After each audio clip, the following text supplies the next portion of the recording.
where the state space is increasing, because the state space is the points where the function, where the value function changes the slope. And essentially, what makes this problem in general difficult, because the state space with the horizon goes to infinity. But if you deal with finite horizon and reasonable number of steps, it's not a big deal. It's just discrete. And each time you find the points where the function q changes slopes, and this is a finite horizon problem. Okay? Okay, very good.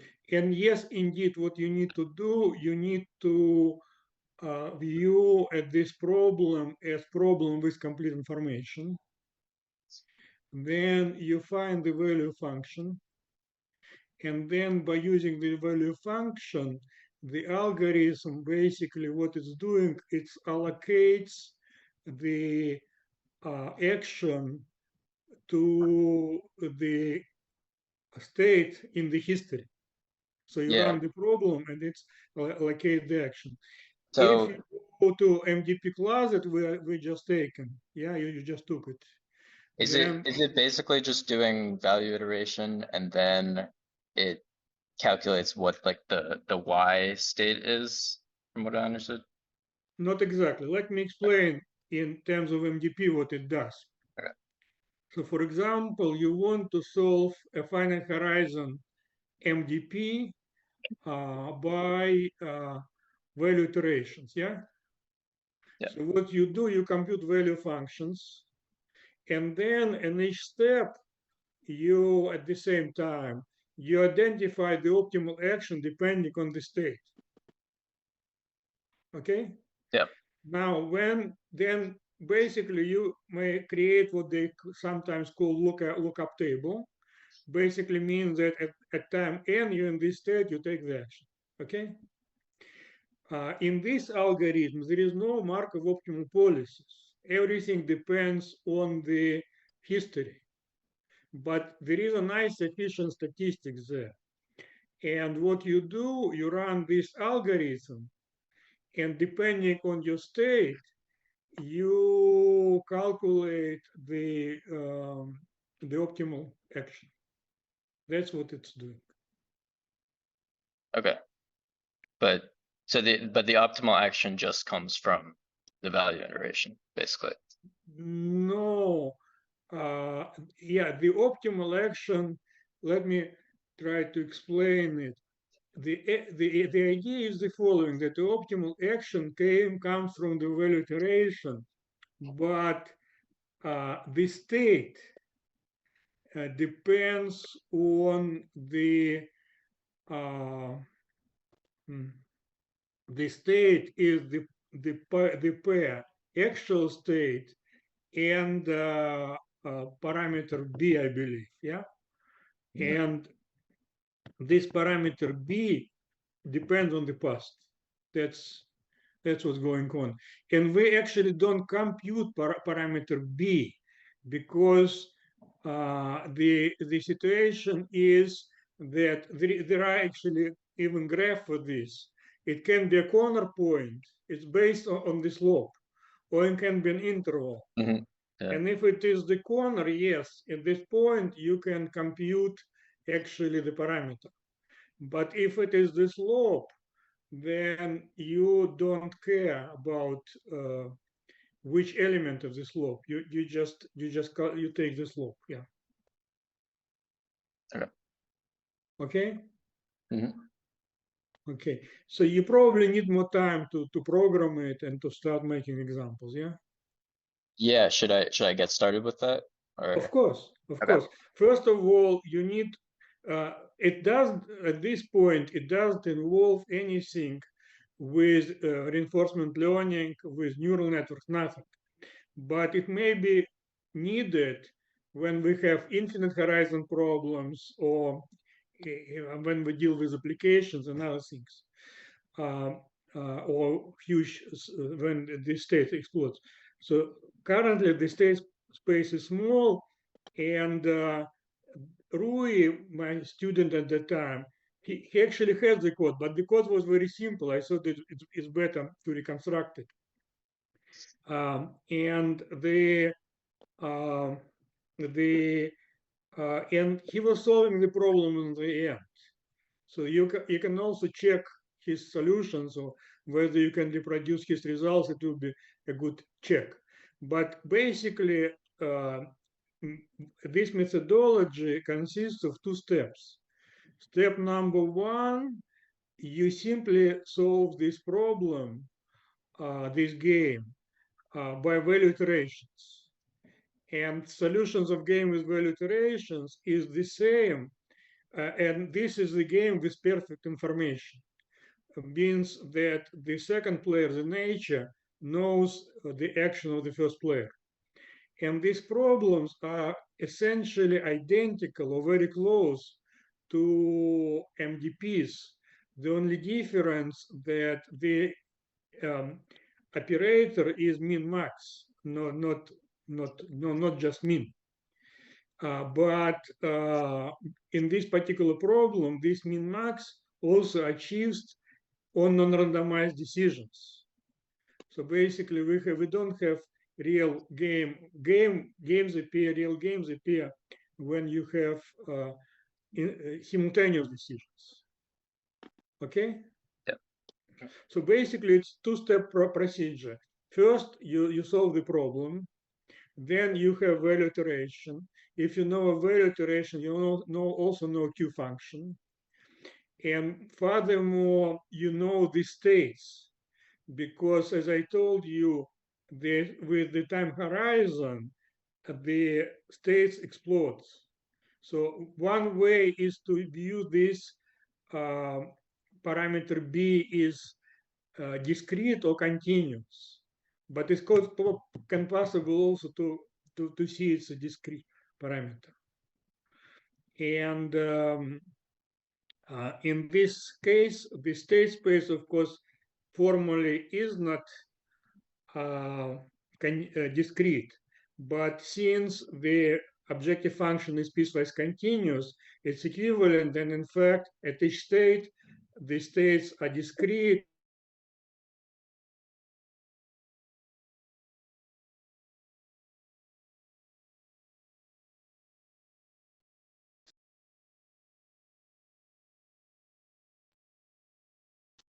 Be able, yeah, and I haven't started rewriting the paper, but my plans are to do it this week, to start doing this.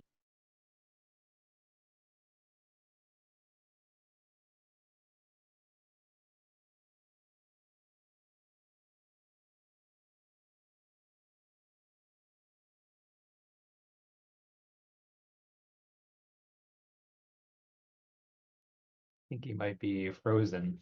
He is frozen, yeah. Now, Pavlo, do you have anything to add or ask? Only one thing, that not piecewise continuous, piecewise linear, Linear. or piecewise affine, maybe. Piecewise affine. Yeah, but affine and linear is the same, linear function, No. affine function. I think this is the same thing, no? No. Linear, it's equals to 0 at 0, and affine, it's not. It's translation of linear. But I think we would call it piecewise linear anyway. What do you think? Yeah, usually it's, yeah, so technically affine is like linear with a shift. But Just a second, what is linear with the shift? Affine, what is Affine? 0, 0? Linear Affine function is is linear with the shift, yeah? linear is like y equals mx. Affine Yeah. is y equals mx plus b for non-zero. Yeah, I have a question, Pavlo. If I have functions absolute value of x plus 1, Yes. can I call it piecewise linear? I think yes, but it's really piecewise affine. Fine, yeah. I agree with you, but I think people still call it piecewise linear, yeah? So that's But the function v is piecewise linear in the sense that it's piecewise affine. Yeah. Am my pronunciation wrong? Right? Of course, everything is wrong, but I mean affine, not affine. Yeah, affine. Yeah. Also, we may Affine, affine. we may Jefferson, I think it's affine. affine. Yeah, affine. Yeah. Thomas, That's affine how I or say it. affine? I don't know. He doesn't know. Okay, affine. Okay, affine. Pablo, I'm sorry I interrupted you. we also need to decide how he will set or how he will define action space, for example, value functions, etc. For example, as a dictionary or I think dictionary, no, at least for finite state space or and finite action space, and we need to think in general what we will do next. No, for example, now he can use only NumPy framework, for example. No, I think since the value function is piecewise linear, we can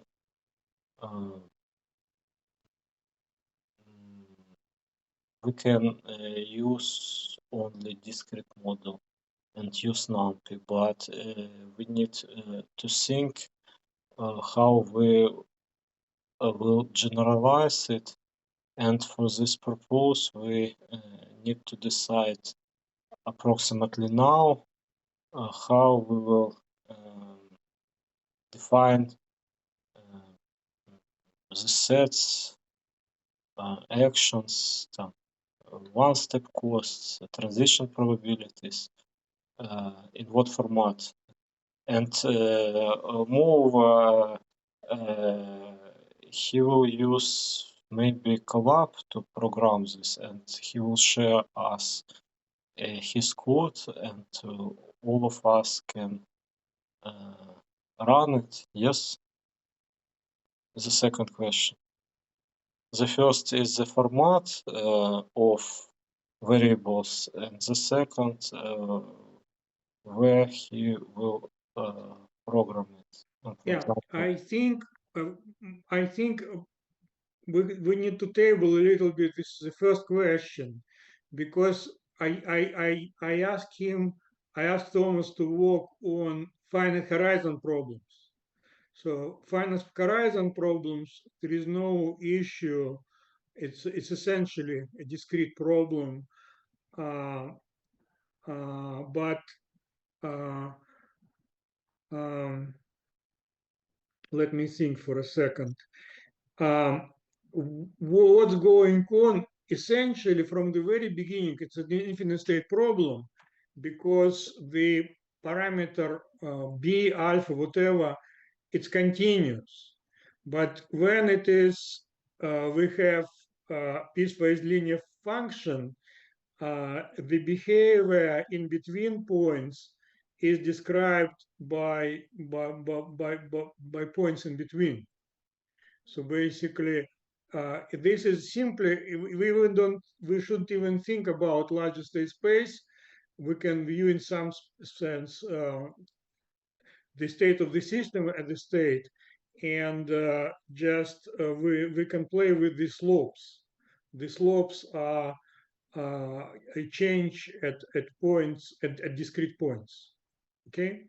Now, regarding next situation, when we have infinite horizon problem, then we need to think about it deeper. It will be something else, because in this case, the function v won't be continuous, piecewise linear, but it will be, I believe, it will be concave, as far as I remember the picture, or convex.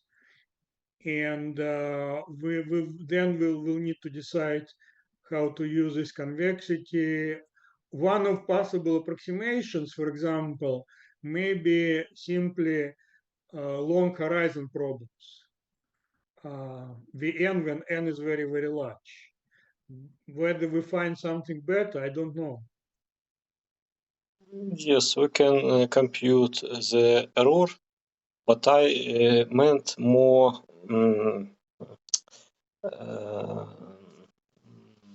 more concrete things.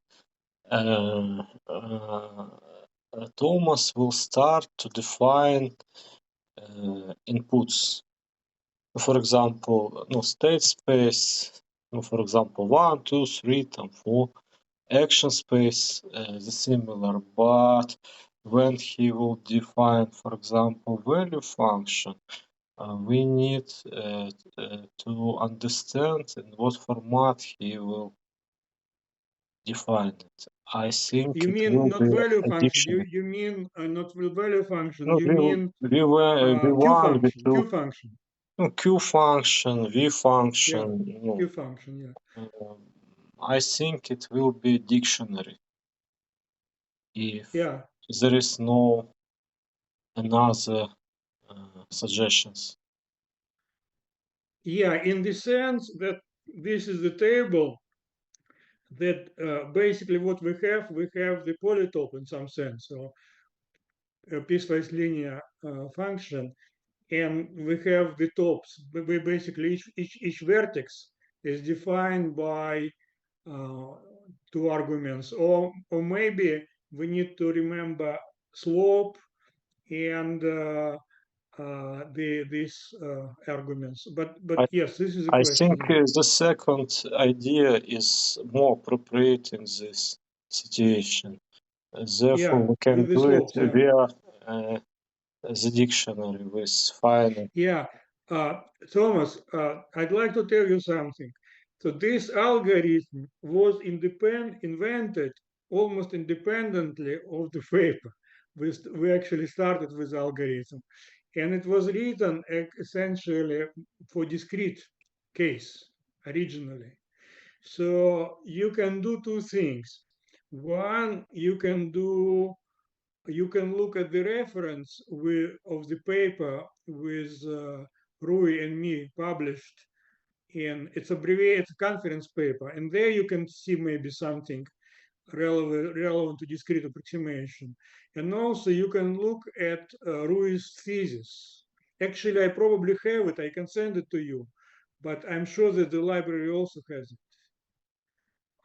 So Rui may have there also some additional things, but I don't think we will move very far because we didn't consider infinite horizon problem with him, and we didn't consider infinite states problem with him. Okay. Okay. Anything else? I had a sort of a question. So I came across this, maybe Eugene, you're familiar with this paper on coherent risk measures and inventory problems. I think Shapiro is one of the authors. Mm-hmm. And I was wondering whether it would be a good source for, or at least a reference for Thomas. If you want, I can bring up the paper real Yeah. quick.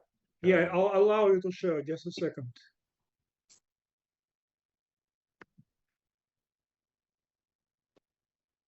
Yes, please.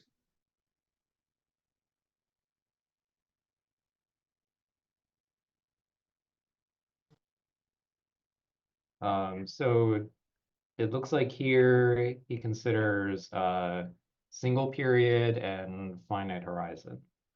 Mm-hmm.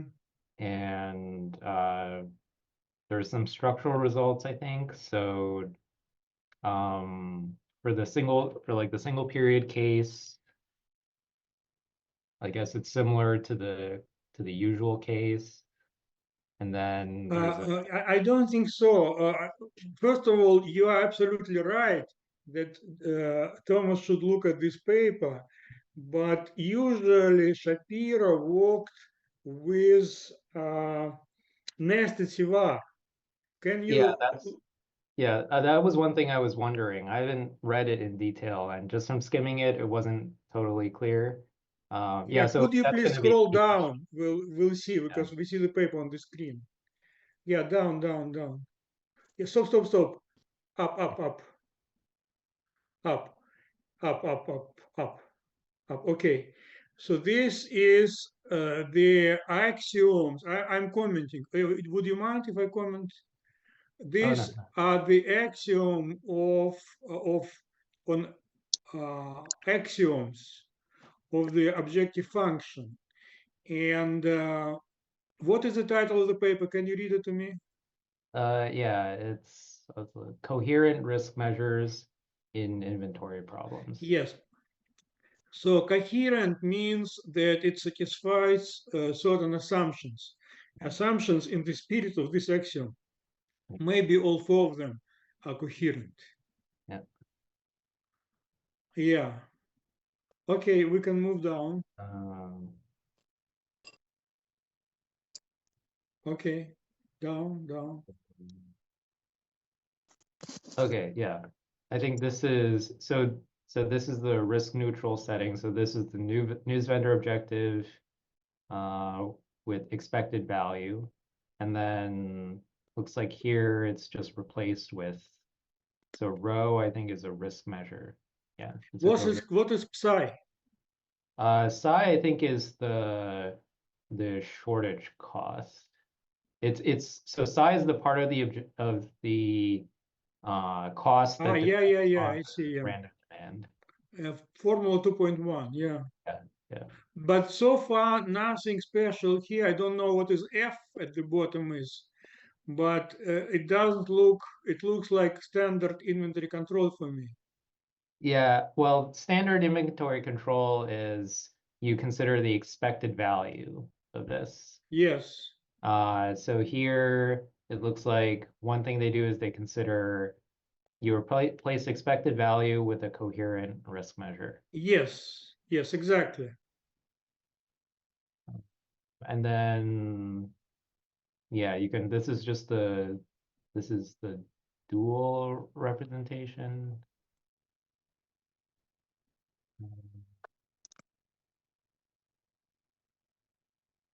Yeah, so probably it takes advantage of this connection here.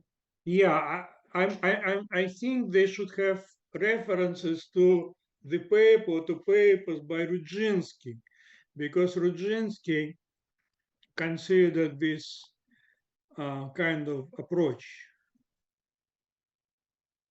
Yeah, but what is interesting, and I ask you to pay attention to this, this is the entire psychology that Shapiro and Rudziński and others they have. They look at formula 2.3. So they don't look at coherent risk measures as an objective functions. They looked at coherence risk measures at each in the optimality equation. Yeah. It's it's like with each step you consider immediate plus like coherent risk measure of what's of the future costs, and then you kind of do this recursively. So I Yeah, mean, now whether our problem belongs to this class, I simply don't know, because what's going on, we expand the state space. And our state space consists of, just a second.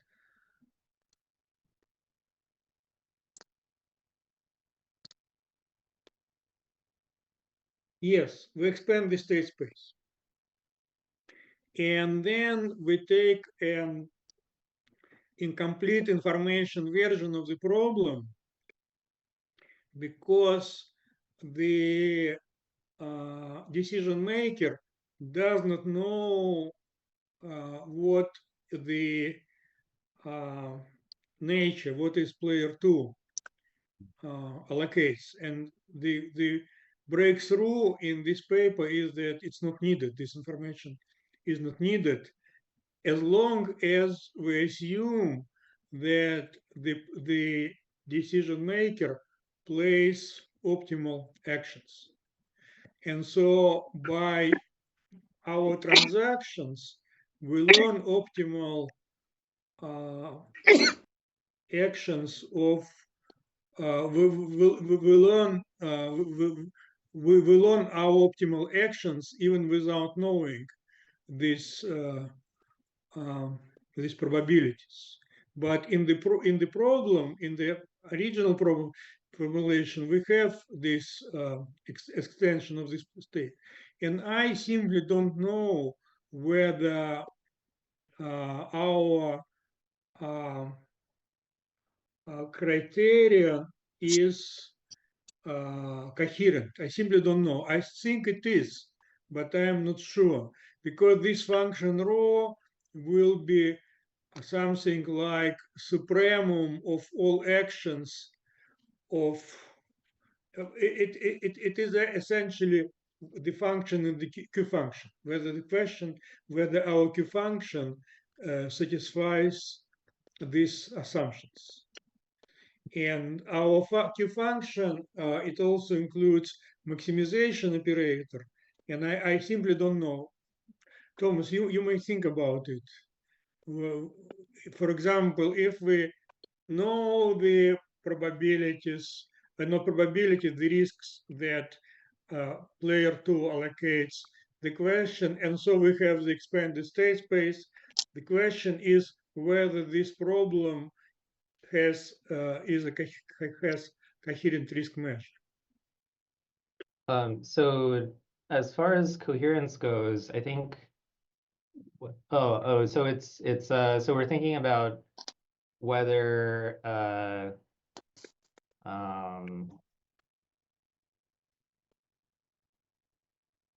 Jefferson, okay, yeah, you whatever can scroll up to assumption A2 and so on, up. You see, this is assumptions of coherent risk measures. That's it.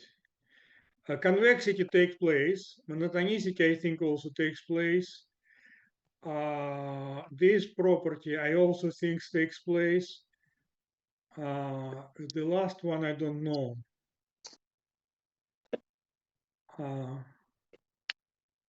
Yeah.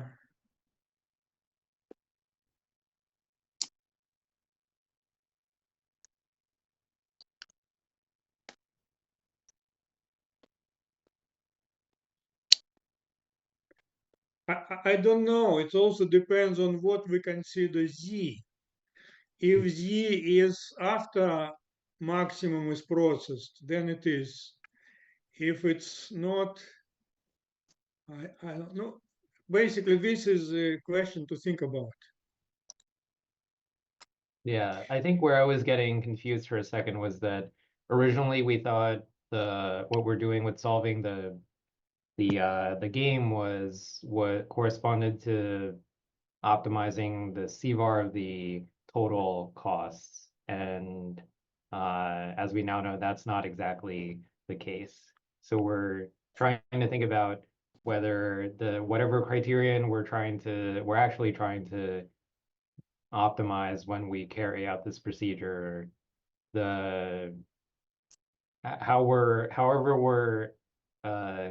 does it correspond to applying a coherent risk measure to the say like finite horizon total cost? Yeah, but we can ask a different question. We can ask a question, for example, if we of course, Shapiro and Rudzinsky and their co-authors, they consider Z is some kind of Q-value.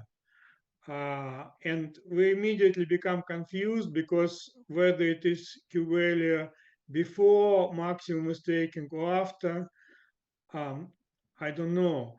But what is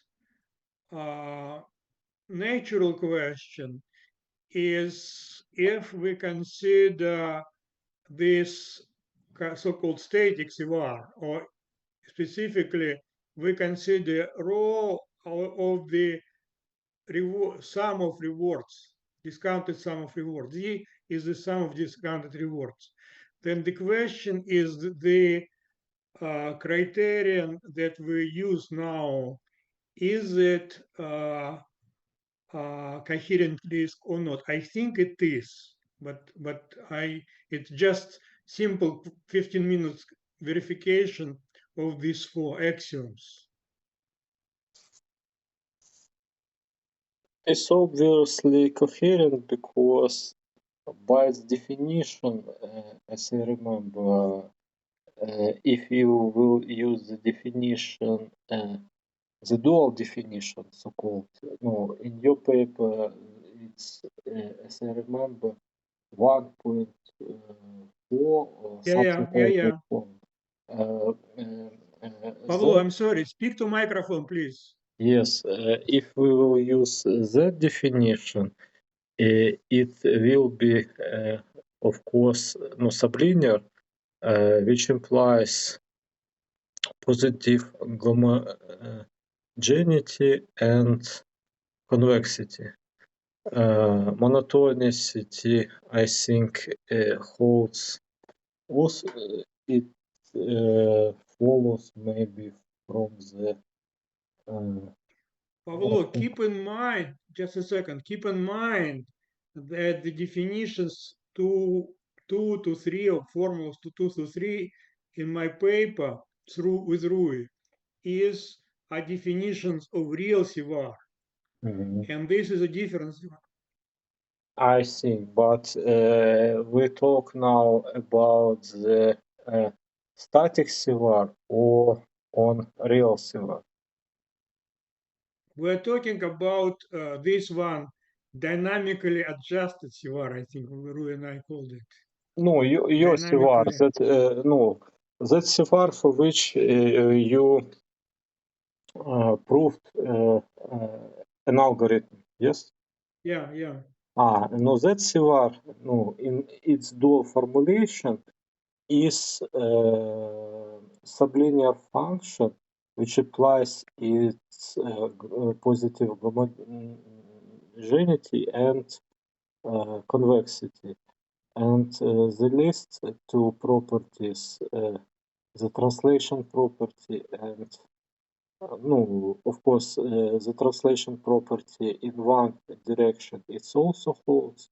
In another, I think it follows from the that you translate on a constant, and the last is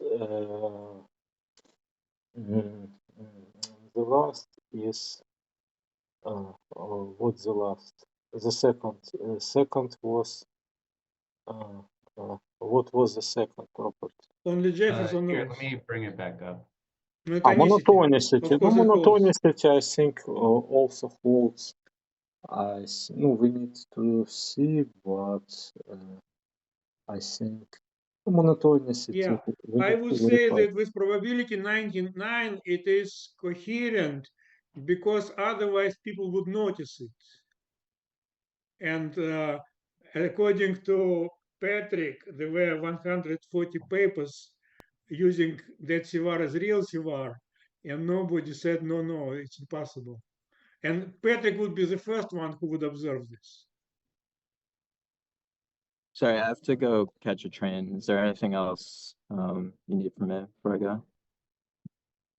Say it I think again. I have to leave in a couple minutes. Okay, then we don't have anything for you. We're Okay. just waiting for results. Okay. We need to schedule the next meeting. Okay, sounds good. So yeah, when is I next can meeting? just so I think next this time next week works for me. Otherwise, since Thomas has to head out, I can just send out an email and then we can coordinate through that. Okay, so far it's also good for me. If I see a conflict, I'll let you know. Yeah. Okay, I'll go ahead and schedule it then and just let me know. Okay, and I'll send you the link. I'll probably need to allocate another link for the seminar, not for for our meetings. And I'll send you the link. Okay. Okay. Okay, sounds good. So Okay. talk to you next week then. Very good. Bye-bye. Bye. All right, see ya.